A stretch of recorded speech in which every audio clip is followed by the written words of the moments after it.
Evet, Mikrofonları sesler kapalı, mikrofonlar kapalı Elçin hocam. hepsini kapatın. Evet, birin ol diye bozdurmak nedir? Biz yarattık sözünün hakikati nedir? Bunları anlatacağız. Önce bilinmeli ki artık kuantum fizikası da bunu tasdikleyip ki her şey, yani şu dünya hayatımızda izlediğimiz, algıladığımız her şey enerjinin titreşiminden ibarettir.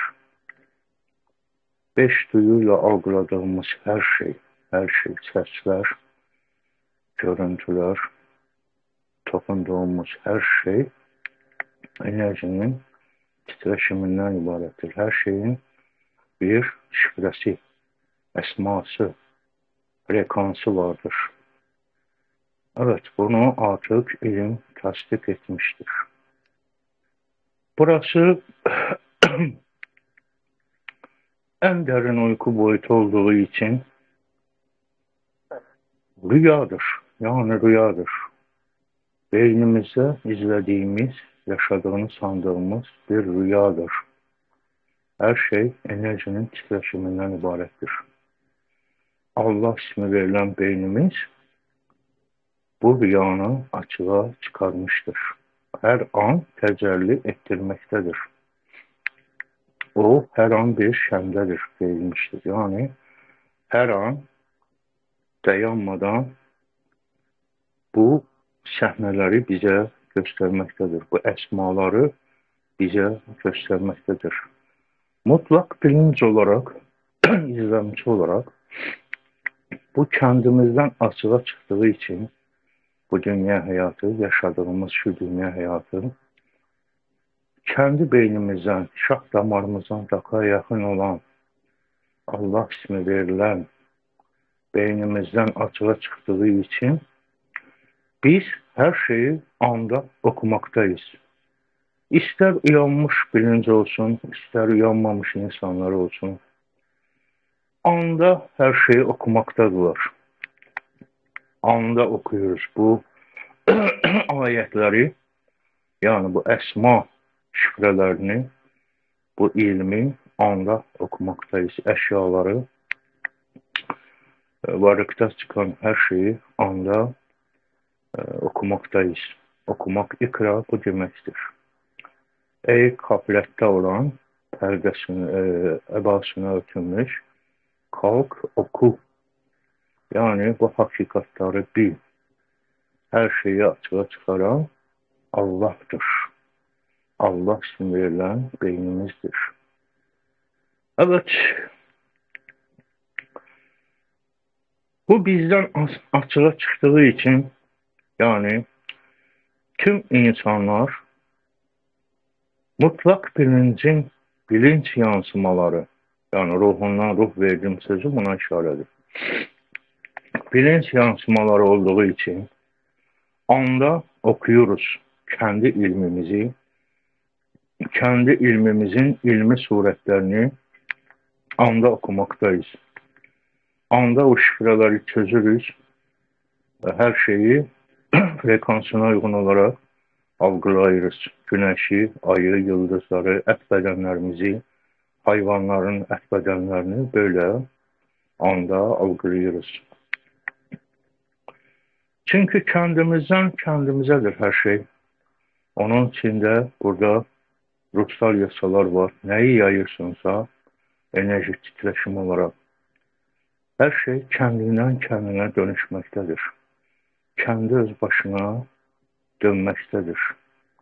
Karşında gördüğün insanlar da kendinden yansıma olduğu için bir vücudun hücre yansımalarının çokluk şekilde açığa çıkması olduğu için onlara da mutlaka tesir edir. Mesela birine bir kötü söz dediğinde o rencide olabilir, incinebilir. Evet, yaydığın negatif şeyler de həmçinin başqalarına təsir etdiyi kimi, o başqaları dediyinə təsir etdiyin kimi kəndinə də mütləqa döngüsü olur. Çünki döngü yasası var, çəkim yasası var, bənzər bənzəri çəkər. Yaydığınız pozitiv, negativ hər şey mutlaka kendinize de dönür. Çünkü sistem baştan ayağa kendimizedir. Başka bir şey değildir. Gördüğümüz dünya hayatı kadın bedeninin dışa yansımasıdır. Bir çiçeğin açılımı kimi, dışa yansıması kimi, içinde olanın dışa yansıması kimi. Bizim ət bədəni isə alemin örtülməsidir. Alemde ne varsa insan bedeninde vardır. İnsan bedeninde ne varsa alemlerde vardır. Bunu birçok kamil insanlar söylemişler. Hazreti Ali demiştir. Birçok insanlar bu hakikati söylemişlerdir. Alemde ne varsa insanda vardır. İnsanda ne varsa alemde vardır. Şems demiştir, Mevlana demiştir. Bediüzzaman Said Nursi Hazretleri bunu açıklamıştır. Evet, insan bedenini büyütsen aleme benziyor. Alemleri küçültsen insan bedenine benziyor. Çünkü vücut içinde vücut bulmuş hakkın kendisiyiz biz. Kendi ilmimizi, kendi hazinemizi böyle görmekteyiz. Böyle seyretmekte, müşahede etmekte, nimetlerin tadına, tamına bakmaktayız. Evet, Kur'an'da işaret edilen biz yarattık sözü, eşyaları açığa çıkaran bizleriz. Dünya hayatınızda gördüğünüz ne kadar eşyalar var, hepsini biz olarak, yani yaratanın kendisi olarak, hakkın kendisi olarak bu frekansları açığa çıkarırız. Allah ismini verilen beynimiz de bunu bize esma olarak gösterir. Bu hayatta açığa çıkardığın her şey, olmayıp olduğun her şey kalıcı olabilir. Öyle eşyalar var ki onların varlık sisteminde çürümesi vardır. Paslanması vardır. Sıradan çıkması vardır. Ama öylesi de var ki kalıcı olur. Uzun müddet əsrlər keçsə de onları izleyebiliriz. Çünkü varlıkta neyi açığa çıkardıksa o kalıcıdır. Enerji titreşimi olarak kalmaktadır. Yani beyin de onu bize an be an göstermekteyiz. Biz televizyonu sanırız ki sabit durur ama sabit değildir. Enerjinin titreşimidir. Frekans esma olarak titreşimdedir. Çünkü onu biz yaratmışız. İnsanlar olarak bizim düşüncemizin, yaydığımız her şeyin açığa çıkmasıdır. Düşüncenin, ideyanın, aklın yaydığı şeyler de frekansa dönüşebilir. Sesler de, kelimeler de frekans oluşturabilir. Yani onun için deyilmiş ki ya doğrunu söyle ya da sus. Ya doğru bilgini paylaş ya da sus. Ya hayır söyle ya da sus. Çünkü yaydığın her bir kelime frekansa dönüşür, kendi başına gelebilir, onu hayata getirebilirsin. Onun frekansını oluşturabilirsin. Evet, bu dünya hayatımızda gördüğümüz uçaklar, avtomobiller hepsini biz, yani biz insanlar dünyanın arasında yaşayır yaşasın. Biz ol deyip olduran olduğumuz için bunları frekans olarak açığa çıkarmışık, yaratmışık. Yani beynimiz de, Allah ismi verilen beynimiz de bunu bize göstermektedir. Evet, insan bu para benimdir, para benimdir deyip bunu bölüşmezse, bunu paylaşmazsa, birlik bilincinde olmadan kendi egosallığı ile firavunlaşmış bir bilinçle yaşayarsa artık o sistemi çətinləşdirmiş olur. Sistem onu devre dışı bırakmak zorunda kalır.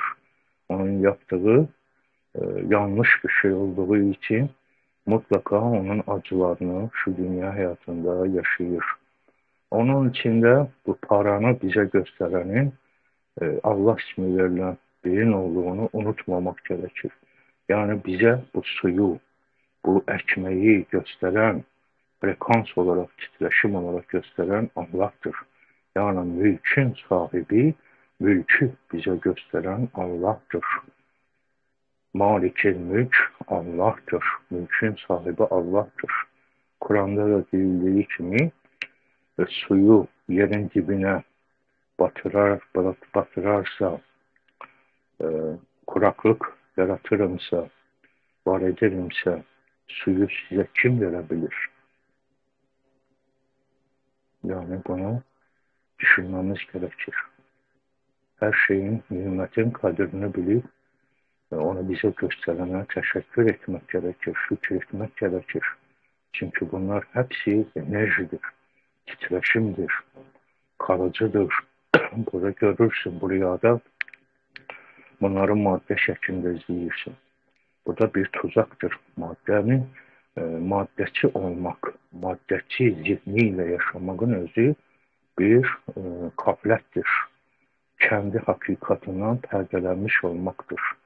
Yani kef edilmiş, kafir olmuş olmaktır. Onun için Kur'an'da diyor ki, kafirleri nerede görseniz öldürün. Yani onları ölmeden önce öldürmek, hakikatları onlara bildirmek gerekir ki, kendilerine gelsin, kim olduklarını bilsin. Varlıkta çıkan her şeyin enerji olduğunu bilsinler.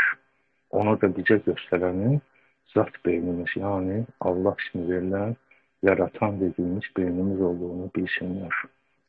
Kendi hakikatimizi bildiğimiz zaman ise birlik bilincinde oluruz, paylaşmayı da biliriz. İnsan olmalı, kamil insan olmanın hakikatini yaşamaya başlıyoruz. Bu sefer kendimize, her şey kendimizin olsun.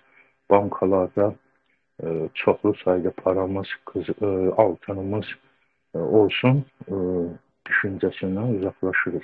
Bu sefer başka canlıları da, başka canlıları da düşünmeye başlıyorsun. Onlar için işler kurursun, onlar için maddi manevi yardımlarda da bulunursun.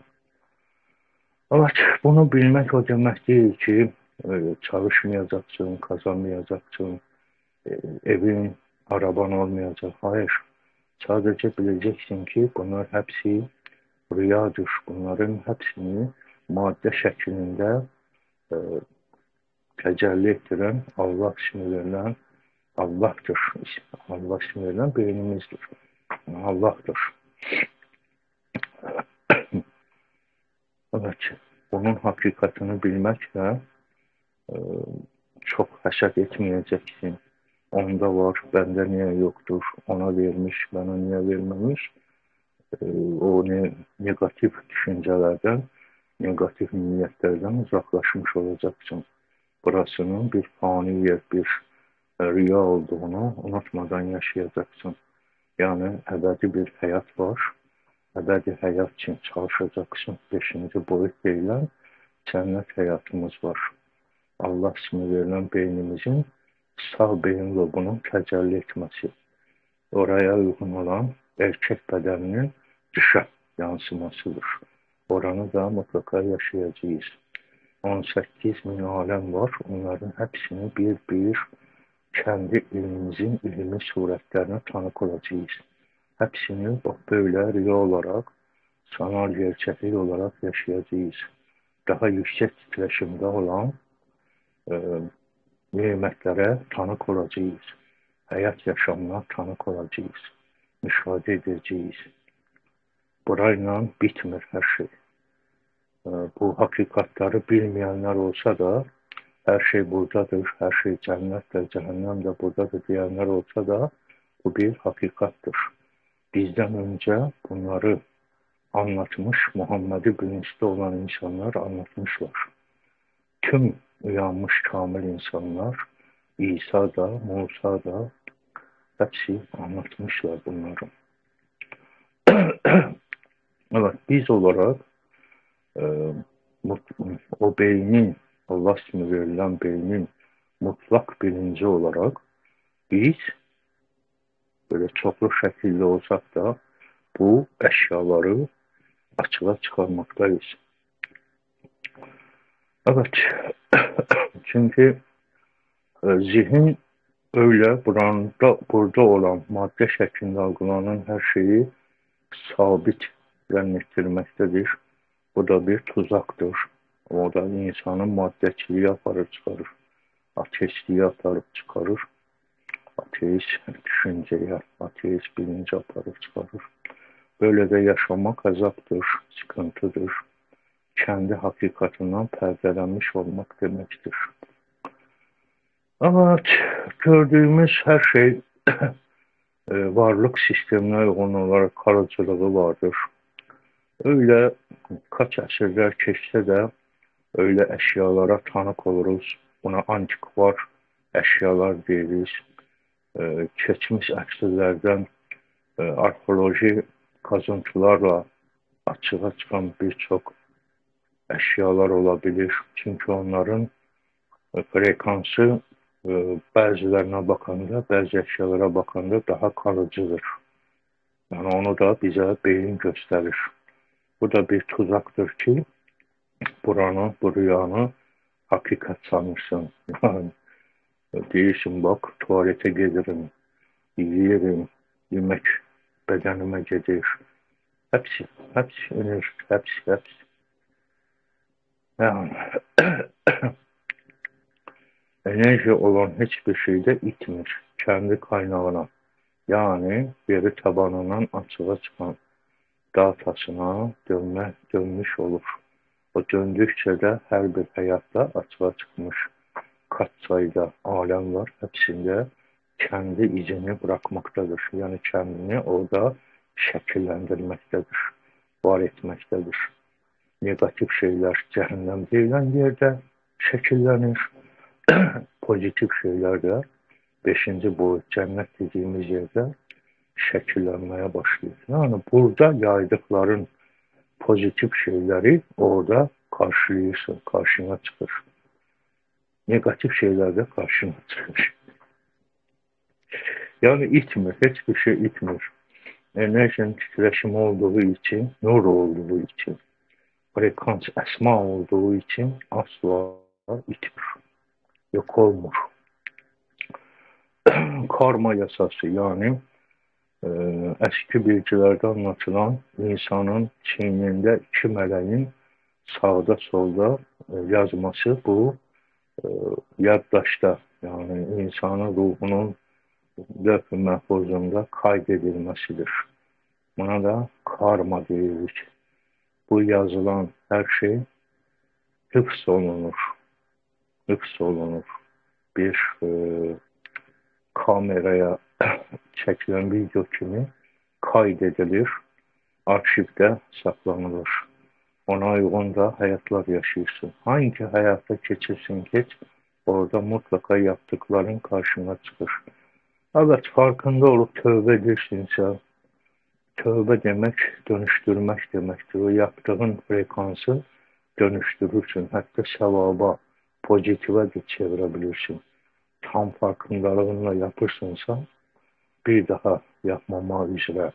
Yani ondan ibret çıkarmışsınsa, ondan bir tecrübe kazanmışsınsa, bir daha onun hakikatini dahi bilmişsinsə ve yaptığının negatif bir şey olduğunun tam farkındalığına varmışsınsa o artık silinmiş olur. O kaydedilenler dönüştürülür. Yani tövbe dönüştürmek demektir.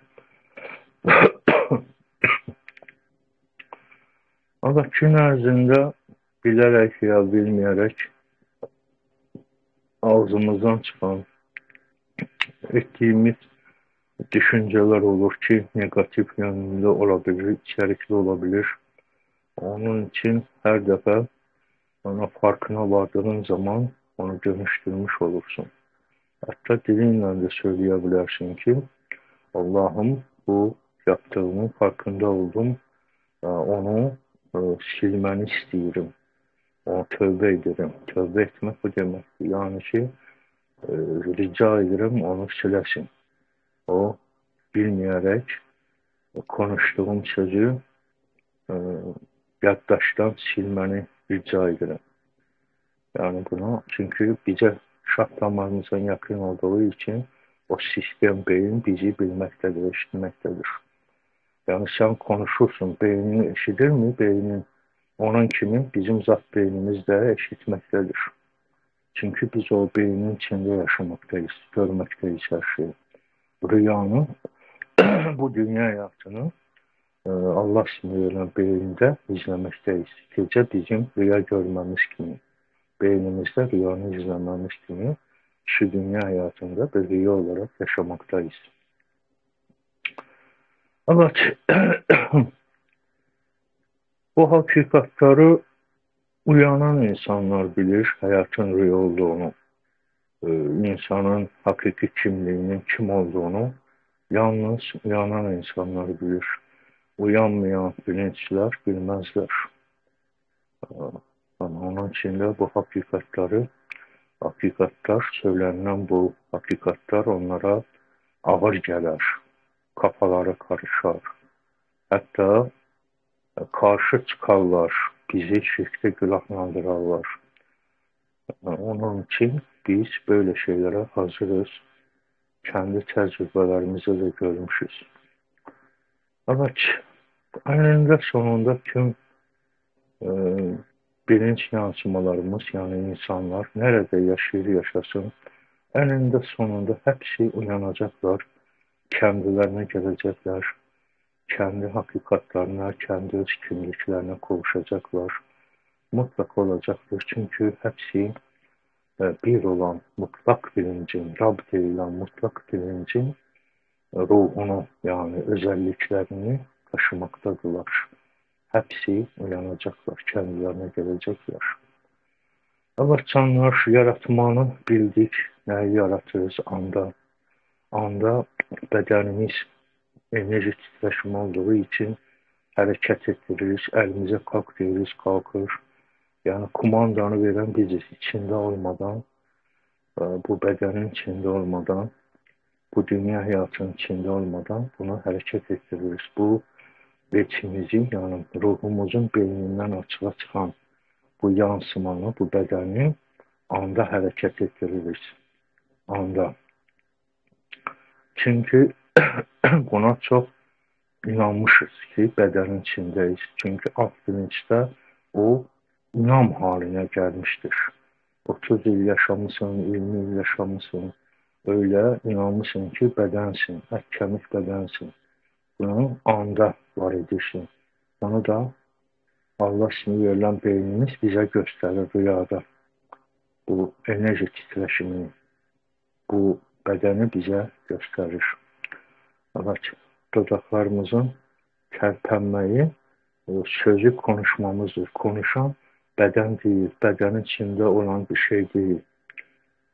Konuşan mutlak bilincin kendisidir.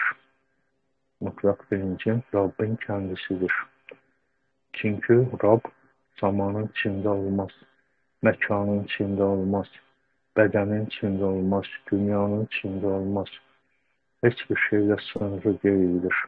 Hiçbir kutbiyeti, yani hiçbir cihete bağlı olan bir şey değildir. Doğmamıştır, doğulmamıştır, doğan değildir.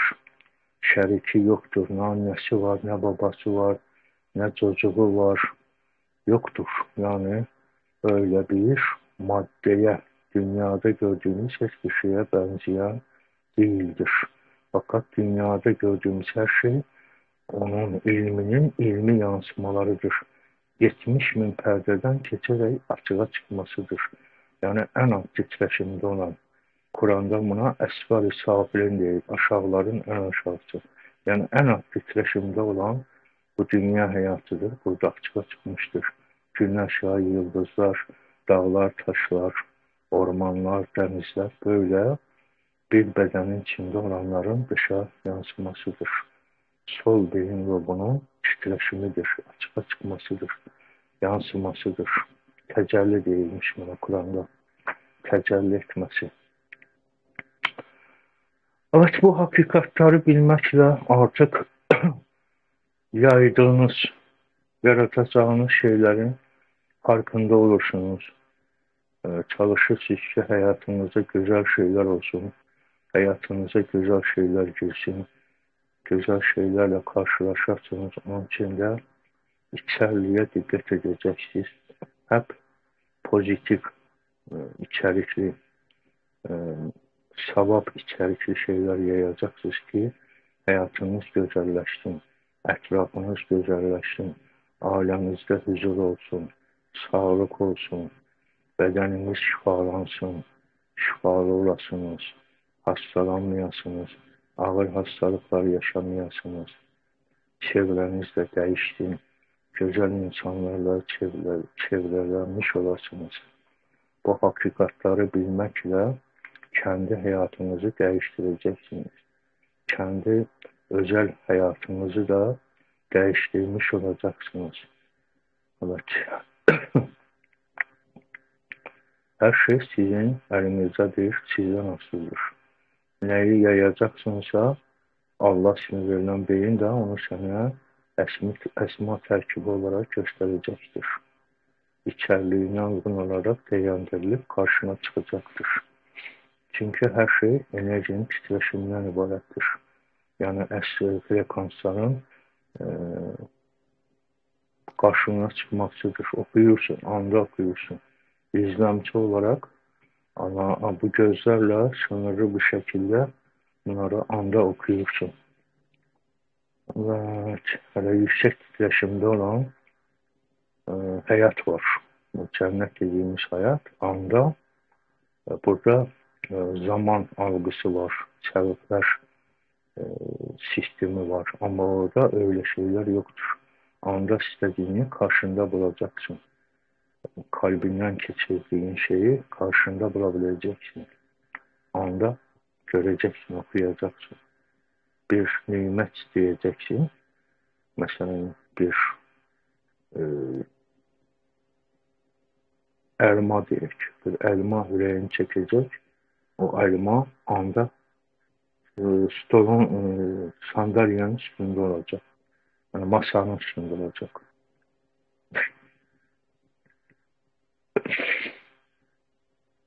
Evet. O hayatta izlediğiniz fantastik filmler onun yanında sıfır olmuş yani. Nor. Sıfır. İzlediğiniz ne kadar fantastik filmler var. Hepsini çöpe attın. O hayatın yanında hiç ne. Boş bir şeyler yani. Orası fantastik bir yer yani. Çok yüksek titreşimde olduğu için yani orada olmaz olmazlar yoktur. İstediğin her şey olabilir. Yani istediğin her şey var. Uçabileceksin. Havada uçabileceksin. O ruhun 72 potansiyelini açığa çıkarabileceksin. Burada kiçik numuneleri var. Telepati, telekinis, ne bileyim havada uçmak, denizin üzerinde yürümek, ne bileyim birçok şeyler. Eşyaya dokunmak, eşyanı aşağı, yukarı kaldırmak, eşyanı hareket ettirmek, dokunmadan. Böyle şeyler ruhun potansiyelinde var ama orada tüm hepsi açığa çıkacak. 72 potansiyelin hepsi açığa çıkacak. Orada yaşayacak uyanmış bilinçler, yani örtüsünden uyanmış, kozasından çıkmış, perdelenmiş bilincinden açılmış, kendi hakikatinin farkında olan insanlar o 72 ruhun potansiyelini hepsini açığa çıkaracaklar. Burada numuneleri var. Sana numunelerini gösterir ki sen hayvanı nəfsin təsirindən kurtulasın. Kendinin ət kemik beden olmadığını biləsin. Yani sen istesen madde dediğin şeyi hareket ettirebilirsin. madde dediğin şeyi eyebilirsin. Hiçbir sebep olmadan. Onu sana gösterir ki ağlın başına gelsin. Hayvan kimi yaşamdan kurtulasın. Kendini et kemik beden sanmaktan kurtulasın. Maddesi olmaktan, ateist olmaktan kurtulasın. Kendine gelesin. İnsan kimi yaşayasın. Anlamınla köpek kimi boğuşmaktan, marmut üstünde boğuşmaktan kurtulasın. Firavun olmaktan, egosal kimlikle yaşamaktan kurtulasın. Onun için gösterişler. Hayatın rüya olmasını mı değilsin? İnanmır mısın? Dön geçmişe görüm dönebilir misin? Elinden bir bardak düşsün, sınsın, çiliklensin. Döndür kendi haline görüm, döndürebilir misin? Gitti. Rüya. Dönemezsin. Bir an önceki gitti. Yaşandı gitti. Titreşim onları. Dönemezsin. Bir şeyi dönüp değiştiremezsin. Gitti. Rüya. Bana bunun çok izah hakları var inşallah. Bunları da anlatacağız. Delil olarak yani sübut olarak buranın rüya olduğunu. YouTube'da da bir sürü bilgiler var. Simülizasyon yaz gelecek. Dünyanın bir simülizasyon, bir illüzyon, bir rüya olduğunu açıklayan bilgiler var. İnanmışsın araştır. Bize inanmışsın araştır. Bu böyle elinizde imkanlar var. Her şey kolaylaştırılmış. İnternet döneminde yaşıyoruz. Taş devrinde değilsin. Aynur'um sualler var mı? Sualler var Elçin hocam. Bedensiz olduğunu idrak ettiğimizde ne olacak? İlerisi var mı? Bu bir makam mı yoksa mertebe mi? Bedensiz ruh, mutlak bilinç bedensiz bu kendi ilminin ilmi suretlerini genelleyebilmiş. Beden ruhun beyninin sağ beyninin açığa çıkması kadın bedenidir. Sol beyin lobunun açığa çıkması erkek bedenidir. Yani avatar, veçidir, kölgesidir. Bu veç, avatar beden olmadan rüyanı yaşamak, deneyimlemek mümkün değil. Mümkün değil. Tüm hayatlarda da, beşinci boyutta da oraya uygun, orada yüksek titreşimli bir bedeniniz olacaktır. Yani bedensiz bu rüyaları yaşamak mümkün değil. Kaç alem var, kaç hayat var, hepsini oraya uygun, her boyutun kendi frekans titreşimine uygun olarak oradaki bedenle mutlaka sanki varmış gibi yaşayacağız bir rüya olarak. Senin gece uykuya dalman da rüyada gördüğün bedene enkarne olmandır. Sanki varmış gibi orada elma yiyorsun. Kebap yiyorsun, duygularla yaşıyorsun. Orada bir boyuttur, hayattır. Gece uyuman başka bir boyuta sanki geçmendir. Numunedirsə, her şeyin numunesi senin kendinde vardır. Tüm alemlerin haritası, sistem özelliğinin numunesi, mikro numunesi sende vardır. Uzağa gitmeye ihtiyaç yoktur. Ciddi kitaplar okumaya ihtiyaç yoktur. Hepsi sende var. Evet.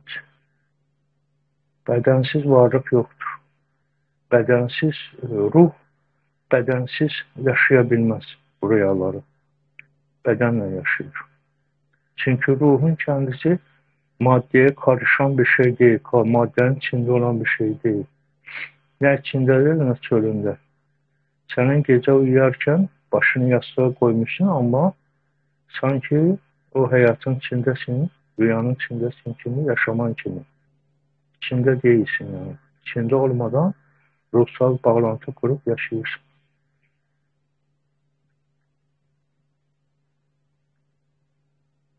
Evet. Yanlış bilgiler verirler. Bedensiz varlıklar, bedensiz varlık.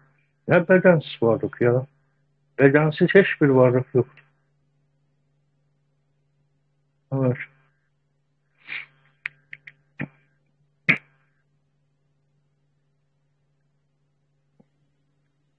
Elçin hocam, dediniz ya, konuşma yani konuşan bilinçtir, et beden değil. Hani bu Evet. dediğiniz, yani konuşan tamamen zat mı oluyor kendisi? Evet, kendisi. Zatın kendisi. Çünkü kendi uyanmıştır, kendini hatırlayır. Varoluşu da hatırlıyor ki nasıl var olmuştur. Varlıkta da açığa çıkan şeyler nelerdir? Hepsini hatırlayır. Biri hatırladı, bəs Çünkü bir olandan başka kimse yok. Herkesin hatırlanmasına gerek yoktur. Biri hatırlayırsa bəs o da böyle hayatta, bu rüyada onlara anlatır. Yani aynen içten eşittiğiniz ses. Rabbin konuşması. Evet. E, Sual yoksa Var kapatabilir. sual şöyle: mutlak bilinç Rab açılabilir mi demiş. Bilinç, şuur ve idrak anlamları Allah sistemi, beyinde zat, beyni açabilir mi? Elçin hocamız demiş. Dünya deneyiminde uçmak mümkün mü? Evet. Sırayla gidelim. Mutlak bilinç ve Rabbi biraz Vallahi açarsanız. bu numunesi yani Kur'an'da işaret edilmişti. Adem'i kendi suretinde yarattım. Ruhumdan da ruh üfürdüm. Bu ne demektir?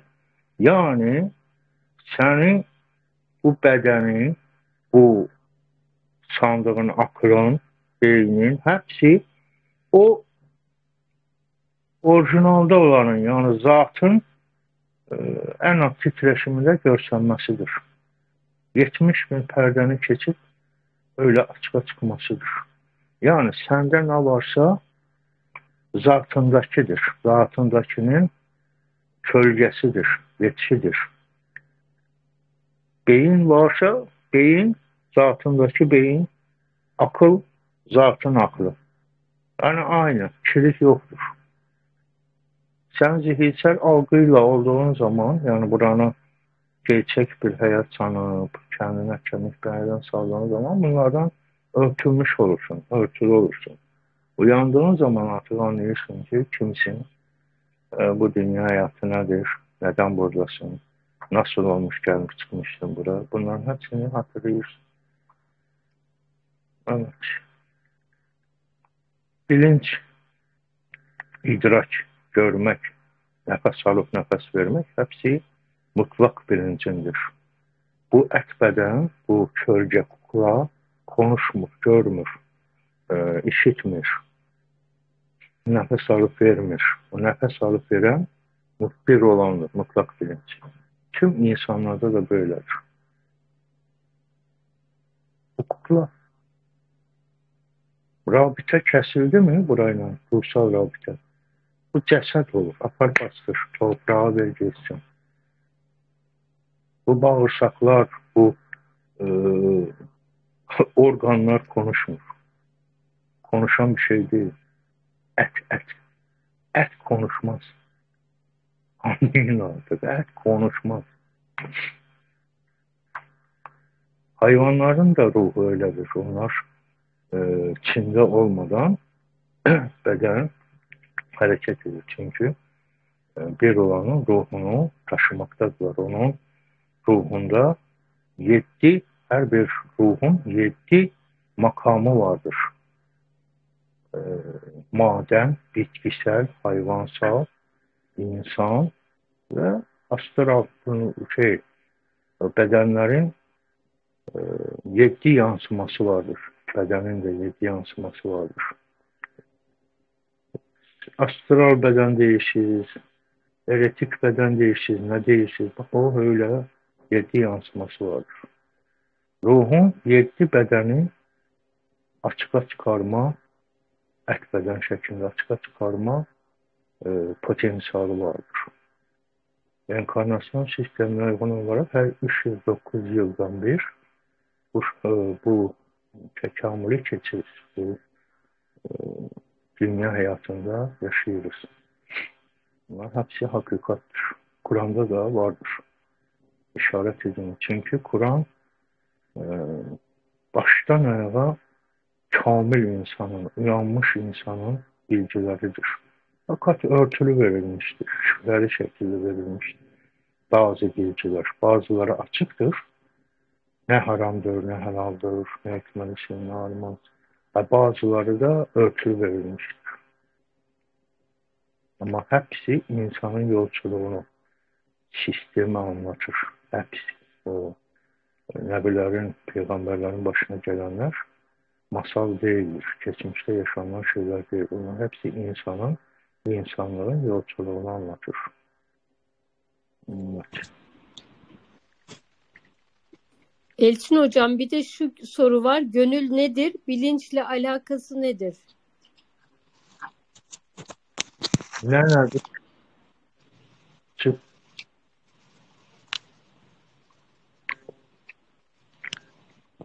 Bir de tekrarla. Gönül nedir? Bilinçle alakası nedir? Bir de bilincin seviyelerini anlatır mısınız? Könül mü? Könül? Gönül, kalp. Hani Ha. gönül gözüyle görmek. Ha. Evet. Burası yaşadığımız bu Allah sınırından beynimizde yaşadığımız bu rüya, dünya hayatı en derin uyku boyutu olduğu için ama o sistem bizde de var. Önce uyanık bilinçli oluruz. Gözümüz kapansa da uyanık bilinçli oluruz. Hatta kendi hayalimizle bazı sahneleri de kurabiliriz. Ama daha sonra en derin uykuya gideriz. En derin. Bu zaman kim olduğumuzu, kimliğimizi unuturuz. Sanırız ki rüyanın içindeyiz. Hakikaten de bu rüyanın içinde yaşıyor. Bu dünya hayatı da böyledir. Böyle. Kim olduğumuzu unutmuş. Onun içinde zihninsel algıyla, zihnine de şeytan değilmiş kadim bilgilerde. Böyle usanmışız ki etkilemiş bedeniyiz. Örtülmüş, könül, kalp gözü örtülmüş, mühürlenmiş. Kalp kulağı, kalp, könül mühürlenmiş. Mühürlenmiş. Kur'an'da deyilir ya onların gözleri var görmezler, kulakları var eşitmezler, kalpleri var duymazlar. Yani örtülmüş, örtülmüş, perdelenmiş. Kaf edilmiş, örtülmüş, kafirlenmiş, kilitlenmiş. Ne zaman açılır bu kalp gözü? Uyandığın zaman. Uyandığın zaman. Yani bilinç uyandığı zaman kim olduğunu hatırlıyor. Onun için ilk önce Cenab-ı hiçlik bilincinde olur.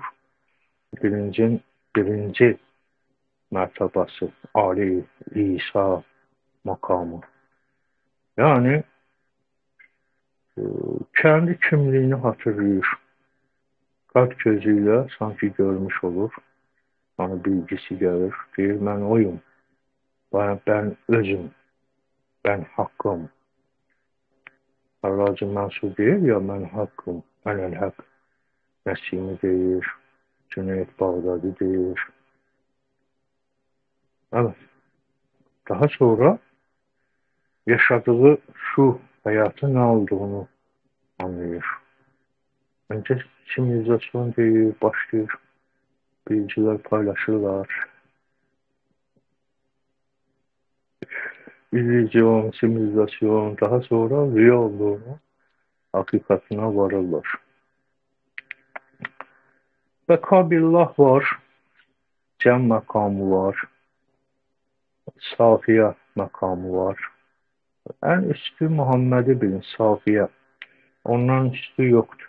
Yani ne tür düşünce? Ne tür düşünce ne demektir? Artık varlıkta olan her şeyin, ister olaylar olsun, eşyalar olsun, ilimler olsun, boş yerden olmadığının teslimiyetini yaşamak. Uğraşmamak, yani Sən niyə namaz qıldın, sən niyə ateistsən, sən niyə materialistsən, sən niyə cinayətkarsan, sən niyə savaş edirsən? Heç biri ilə uğraşmamaq. Sadəcə seyr etmək və daha doğrusunu öyrətmək. Susmaq deyil. Bakın, susmaq Muhammedi bilince yaraşmaz. Yaraşmaz. O uyarıcıdır, uyandırıcıdır. Onun vəzifəsi kendi canlarını daha doğru yola dəvət etməkdir, hatırlatmaqdır. Heç bir əsəb etmədən, heç bir tarikat kurmadan, heç bir icrət bəkləmədən sadəcə hakikatları çatdırmaq və zahiri həyatda yaşadığımız yaşam boyutlarını insanlara anlatmaq. Nə yapsan, sənin üçün, bədənin üçün, ailən üçün, cəmiyyət üçün daha doğru olar, bilgilərini paylaşır. Onun vəzifəsi bu. Heç kimin başının üstündə də bəkçi deyildir. Yapan yapar, yapmayan kendisi bilir. Bizden hatırlatmak, təbliğ etmək. Kimsenin başının üzerinde polis değiliz. Başını kesecek bir sistem değiliz. Ama bizimki hoş bir bak çayımızı içerse hatırlatmak. Başka işimiz gücümüz yok. Çevriliş edək, devrim yapaq, ne bileyim, ne eləyək. Öyle bir derdimiz yok. Bize gelin, bizim kabul edin bizim bilgileri. Öyle bir derdimiz de yok. Dilim ki anlatmak. Anlayan anlayar. Kabul eden eder. Eden kendisi için eder. Kendi huzuru için eder. Kendi sağlığı için eder. Etmeyen kendisi bilir. O cehennem, o da sen. Yani başka. Soru şöyle, bu alemlerin açığa çıkması sol beyin lobunun mu yansıması, sağ lobunun yansıması mı? Evet, beynimizde neler varsa onlar hepsi açığa çıkır. Yani bizim beynimizde onun numuneleridir. Yani ət şəklində, maddə şəklində görürüz. Amma zat beynimizin açığa çıxması, çiçəyin açığa çıxması kimi tüm hepsi açığa çıxır. Epiviz vəzi, nə bilim, məlakut aləmi, cəbərut aləmi, lahut aləmi, hepsi açığa çıxmış. Böyle katman katman. Hepsinde inşallah yaşayacağız, hepsini. Rüya olarak hepsini yaşayacağız. Neler var neler. Burada ne var ki? Hiç mi? Burası səbəblərə dayalı, zamanla açığa çıxan şeylər. Burası çətin bir yer. İstiraflı bir yer. Burada sıkıntılar var. Burada kendine gelene kimi kaç yıllar geçir. Kaç dərslər alırsın, dərdlər yaşayırsın. Kimlerle uğraşmışsın, neler yaşamışsın. Ama orası öyle değil. Yüksek titreşimli hayatlar öyle değil. Tüm güzellikler oradadır. Burada açığa çıkan tüm güzel şeyler oranın yansımasıdır. 5. boyutun yansımasıdır. Tüm ilhamlar, tüm şair olanlar, şarkılar, ruha doğma gelen, güzel gelen, hoş gelen her şey o bu boyutun esintileridir. Sağ beynin yansımasıdır, tecellisidir. Esintileri. Elçin hocam, insan tek mi, kalp ve gönül ayrı mı?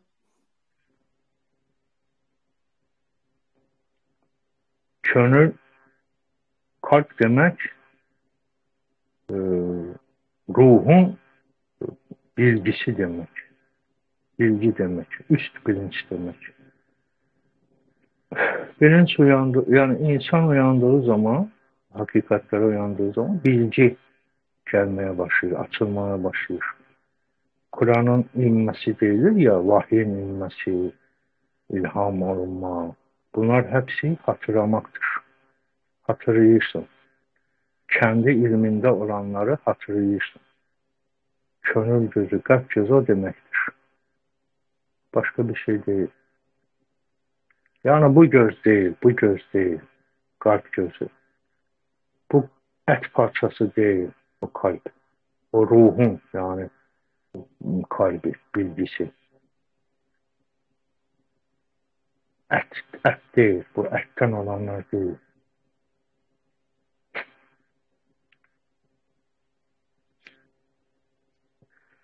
Evet. Peki Elçin Hocam, Peygamber Efendimiz şöyle bir soru sormuş. Bana dünyanızdan 3 şey sevdirildi. Güzel kadın, güzel koku, salat. Evet, ben de severim. Kokular, en güzel ruhuma hoş gelen kokular var. Bazılarda var, hoşlamadıklarım da var. Yani iyi tünd olan böyle hoşlamadıklarım da var, hoşladıklarım da var. Jasmin deyirsiniz, Yasemen çiçeğinin kokusu hoşuma gelendir. Kızılgül, daha sonra Afrikanka var. Kül yağı, Afrikanka. YouTube'da yazıp bakabilirsiniz. Çok çok çok hoşuma gelen, şiddet derecesinde aşık olduğum bir koku. Bulamıyorum ben. Burada önceler var idi. Dini e, magazin dükkanlarda satılırdı. Öyle. Şimdi yoktur. Bulamıyorum. Ama YouTube şeyde yazıp, Google'de yazıp Afrikanka. Onu bulabilirsiniz. Böyle kül yağıdır. Evet. Kül yağı yok. Yani yağ şeklinde olan e, böyle aromat koku. Kadınlar dedikte yani e,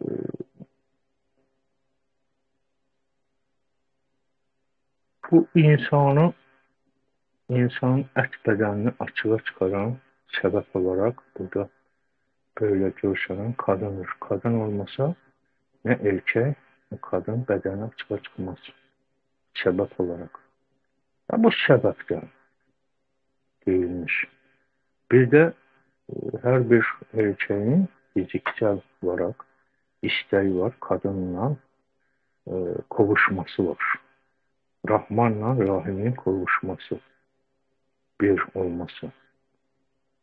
Yani bu cihetten söylenmiş bir sözdür. Yani mümkün değil birbirlerinden ayrı yaşamaları, birbirisiz yaşamaları mümkün değil. Bizim sağ beyin lobu, sol beyin lobu olduğu kimi, zat beynimizde de olduğu kimi birbirinden ayrı bir şeyler değil. Biri olmasa o bir şey mümkün değil. Birbirlerini tamamlıyor. Ve şeref nedir? Hatırlamaktır.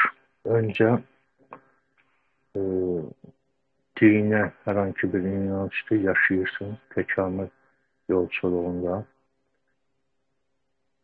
Önce Rabbin yani üst bilincin seni bu yolculukta en büyük uyanışa, büyük kıyamete yani kıyametinin kopmasına hazırlıyor. Vicdanın olgunlaşır, birçok bilgiler elde edirsin. Önceki bilgiyle namaz kılırsın, oruç tutursun, dini ritüelleri yerine getirirsin. Ama uyandıktan sonra daimi namazda olursun. Yani hiç vakti kim olduğunu unutmuşsun. Ama birinci e, imanda sanırsın ki gökte bir Allah var, e, e, gökte bir Rab var, ona dua edirsin, ondan istəyirsin, Ya Rabbim beni e, xoşbaxt elə, nə bilim, huzurlu yaşat, onu ver, bunu ver, deyirsin. öyle ritüel, ibadet ediyorsun. Ama uyandıktan sonra artık daimi 5 vakit değil, her an şerafta olursun. Buna da daimi şeraf, daimi namaz değilmiş. Yani hiç unutmursun. Allah'ı hiç unutmursun. Kendi kimliğini hiç unutmursun. Nerede olduğunu, neden olduğunu, nereye gideceğini, öldükten sonra başına ne gelecek. Bunların hepsini hatırlıyorsun. Evet. Elçin hocam çok teşekkür ederiz. Sağ olun. Hepimize şifa olsun. Teşekkür ederiz. İyi Hepimize akşamlar herkese. çok sağ olun. Hoşça kalın. Hoşça kalın.